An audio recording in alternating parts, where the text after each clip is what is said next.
if you've been stacking for the last 5 to 10 years, there's no doubt that your focus has probably been on silver first and foremost. Gold, secondly, as an afterthought. But was that all wrong? Is it all wrong? Have we had this all backward the entire time?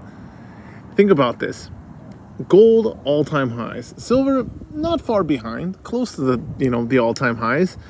But really, at the end of the day, when you really think about the premiums that we paid, the focus that's been paid to silver, silver raid, silver squeeze, everything silver, and all of the ebbs and flows that we've had in the silver market, where gold quietly and has constantly pushed forward, pushed higher. Should we have just started with gold right out the gates and worried about the silver as an afterthought?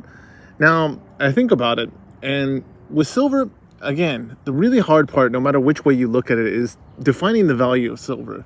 If there's an SHTF, no one's going to know the value of silver except other preppers. No one's going to have any.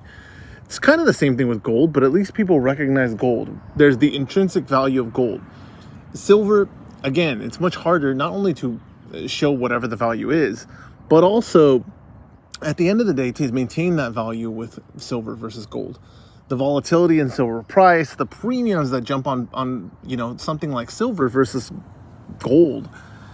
It's just becoming more and more difficult to justify putting money into silver, even in quantity. Even if you're buying, kilos or 10-ounce bars or even 100-ounce bars, the amount of money that you're putting into silver and the price action in silver, the volatility, whereas gold, the real value, again, for many stackers is just the insurance policy, the store of value, the not spending that money on other stuff versus like the investment value or growth or gains or things like that.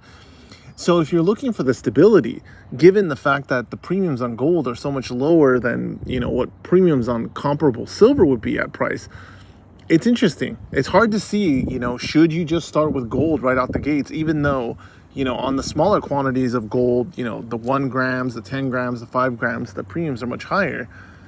Is there still value there? Is it something where you really could, be buying 1/4 of an ounce every month or whatever it is and really be building, your stock that way versus going the route, that most stackers do through silver? Silver, I think the interesting part about this latest run up in price is, yes, price has been going up, but the hype just isn't there this time.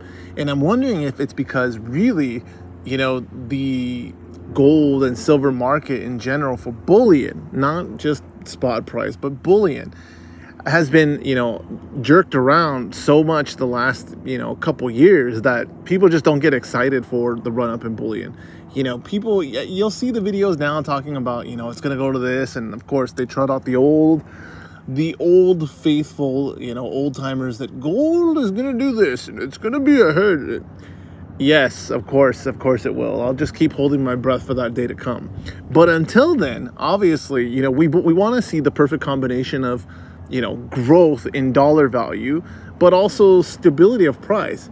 People don't see that there's also value in stability of price. Not seeing that kind of volatility is also important because if it ever comes up where you need to use this money that you've stored in, various instruments, gold, silver, whatever it is, you don't want to necessarily see that big of a swing in price. You want something more stable to lock your money into, even if it costs you a little bit more upfront. Again, with silver premiums, they've been out of control since the pandemic. There's no doubt about it. Even what we've become accustomed to now, it makes it hard to be a silver buyer. It makes it not desirable to really lock in a price because you're just waiting for, hey, it went up, it's going to go back down.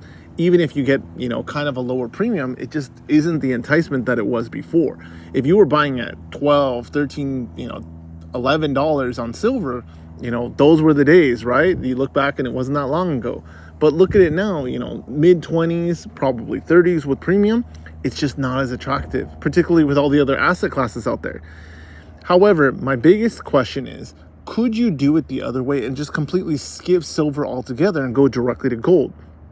Yes, again, if you're doing smaller quantities, it's not as beneficial really as, potentially doing silver.